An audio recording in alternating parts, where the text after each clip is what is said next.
I have been waiting to make this video for what feels like a very long time. And life is perfect.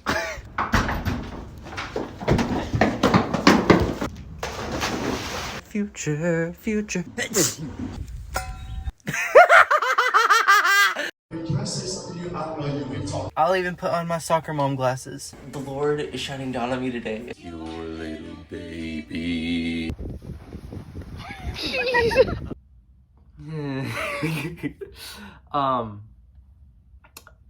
Why don't you say we just, let's just get started.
Bernie, ow.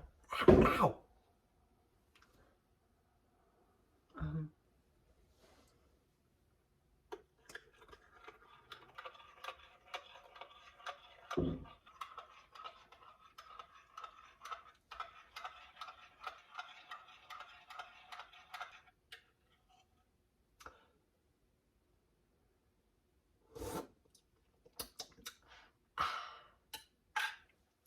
Okay.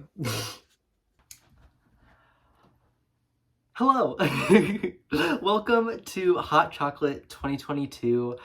This is the 5th year that I've been doing this video, and half a decade.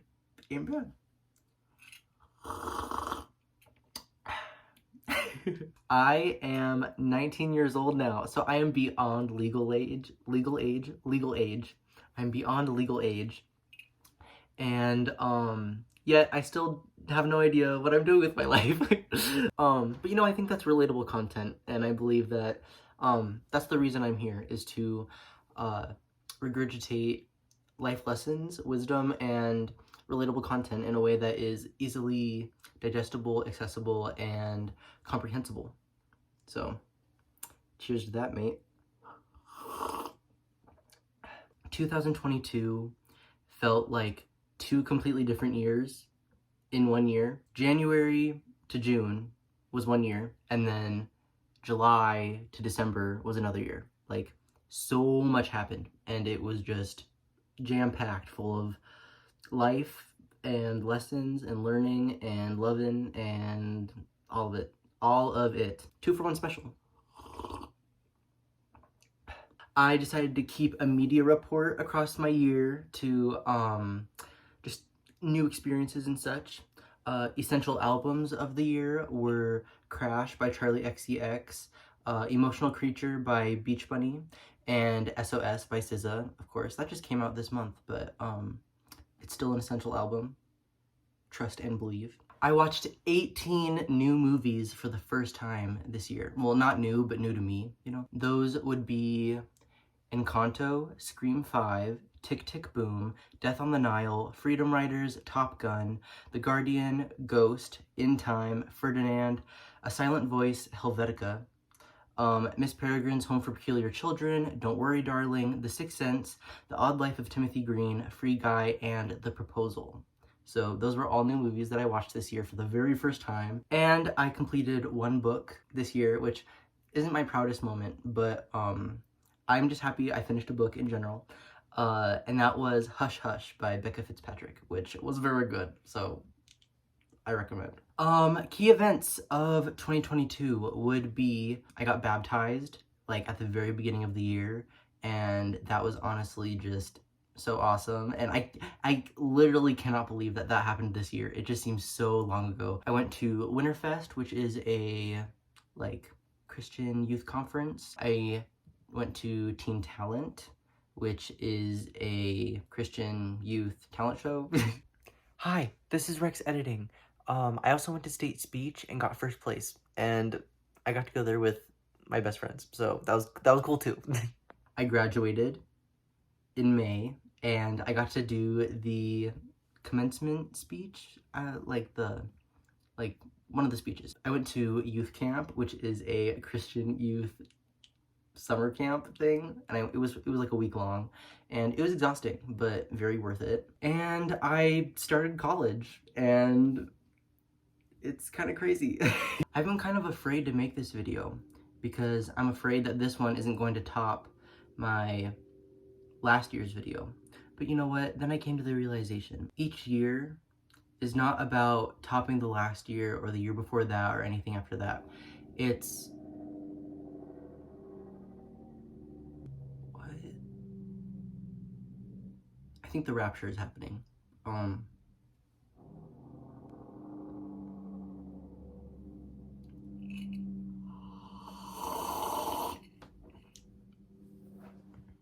Yeah. But like I said, I realized that 2022 doesn't have to live up to the standard of 2021 or 2020 or 2019 or anything before. And neither does 2023 have to live up to any other standard either. Like, every year is just about experiencing life and growing and learning lessons, and that can be different for every single year of life. And you just gotta appreciate life for how it is when you live it. But let's get into some important life lessons that I have learned this year. My main lesson for 2022 has been rest. This year has felt very Like uncomfortable? a little bit for me because I'm a very like go, go, go 100% of the time. Everything, all energy into every single facet of my life at all times. and I feel like this year the Lord really just like sat me down on my butt and was like, hey man, you won't burn yourself out if you don't sit down and rest. I feel like this year I've really had to take a step back and look at my life and really learn how to be nice to myself. I think last year I talked about how I learned how to make boundaries, and that I thought going forward that it would be how those boundaries work with letting others feel love and myself. And I really do think that rest is a key part of that. If you don't have rest, you have no capacity to do anything for yourself, and you have especially have no capacity to do anything for others. So it really just does start with yourself and knowing yourself enough to say, hey, my worth does not come from doing 8 million things at a time and showing everybody that I can do 8 million things at a time. When you can't, and you put on a mask that you're like, I'm doing great. No, you need to sit down, take a chill pill, rest, have some hot chocolate, and vibe for a little bit with yourself, and that's okay. I also believe that I have learned to be less dependent on other people. In certain relationships that I had this year, I was in a little farther than I might have needed to. And I think learning how to rest and practicing boundaries and asserting myself within those boundaries to know what I'm worth and know that, hey, I don't need to feel awful when I'm in a friendship with someone. I have the freedom to take a step back. So I really do think that I have kind of regained some of my previous confidence, and I have become more assertive and also more wise in my assertiveness, not so much like, which I've never been like a kind of person, like confrontation. But now I can assert confrontation with a loving, calm, and serendipitous mind. It's you and the person against the problem, not the problem being in between you and the person. if that makes sense. This year, I feel like I've learned true forgiveness. I realized that forgiveness has nothing to do with the other person. It has entirely to do with yourself. Is this something that I need to talk to them about for this to get figured out? Or is this just me holding on to it and not being able to let it go? Either way, I'm able to discern that, and I'm able to more clearly guide myself through those kinds of situations. So, very good life skills. Unconditional love and compassion for others is such a valuable tool. I had a leadership class my first semester of college, and we talked about what our 2 core values are that guide our decision making and such. And I'm pretty sure I defined mine as love and learning. And I think just defining those values for myself, and when I make decisions, whether that be with relationships or for myself or in any other facet of life, like asking myself if the decision that I'm making is lining up with my core values, that is a good checks and balances when it comes to not feeling the most guided in life, and just helping yourself kind of form a bit of more direction. And you can have love and learning and unconditional love and compassion and still have firm boundaries and still stand up for yourself and know when things are hurting and be able to admit it and admit it to others and be honest with yourself. I feel like this year I've learned to embrace the comfort of change happening in your life rather than like seeking it out as a way to be like, oh, something's wrong in my life, we need to change this now, and then I can fix it, and then I'll feel better about myself. And then when that thing moves away, oh, here's another thing that I need to change about my life. Let's work on this, feel all the pain, all the emotions, every single facet of everything bad in it, and then change it, fix it, feel like it's good enough, and then move on to the next thing. It's like masochist behavior. We don't need to be doing that all the time. So really just finding the comfort in change and just being patient and having faith that things will work out. I've gotten a lot more involved into my relationship with God this year, and I feel like that's really helped me just be like, well, things have happened for a reason. Anything that's going to happen is going to happen the way that it's meant to be, and there's no way I can mess up if I have God with me. So life's good. Even when it's not, life is good. Ooh, and especially that patient part. Just taking an issue and identifying it and being like, okay, give it 2 weeks. 2 weeks. And I guarantee you it will be in a different spot. Whether it be worse, whether it be better, it will be in a different spot than you are feeling right now. Going with emotions, but also feeling the emotions and the emotions within the emotions and such. So, yeah. I think I'm starting to see how sensitivity can be a real strength. I'm a very sensitive person, and I feel like this year I've really started to come into my own when it comes to being a soft-hearted person. Sensitivity can be a strength.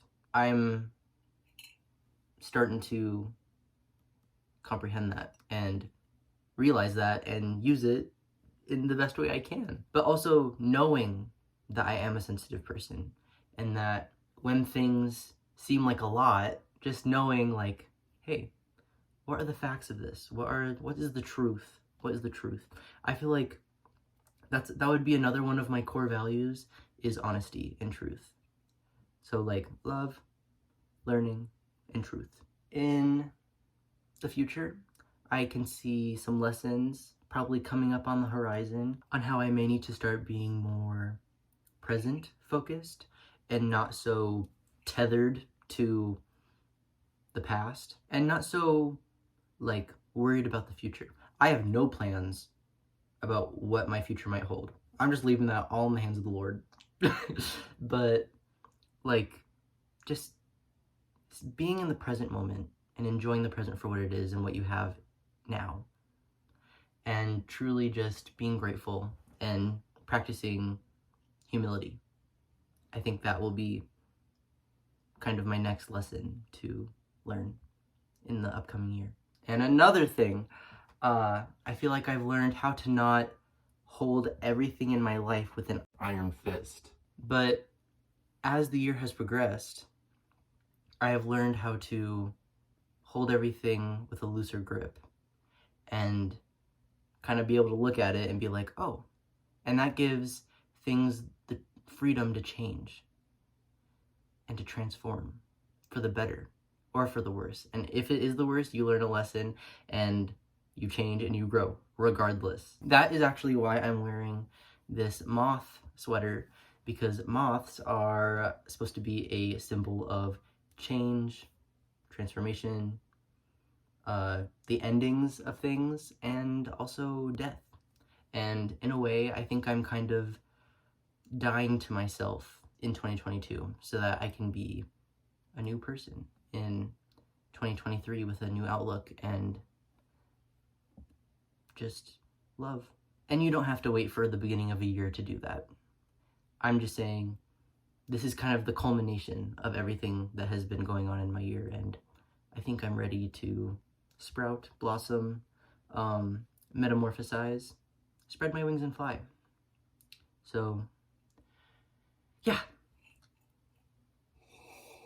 Okay, so this video was kind of more toned down a bit, but I really do appreciate you watching. It is New Year's Eve, and I am so excited to go into 2023 with so much wisdom and so much knowledge, and I'm just excited. Hot chocolate 2022. That's a wrap. Okay, bye. Love you.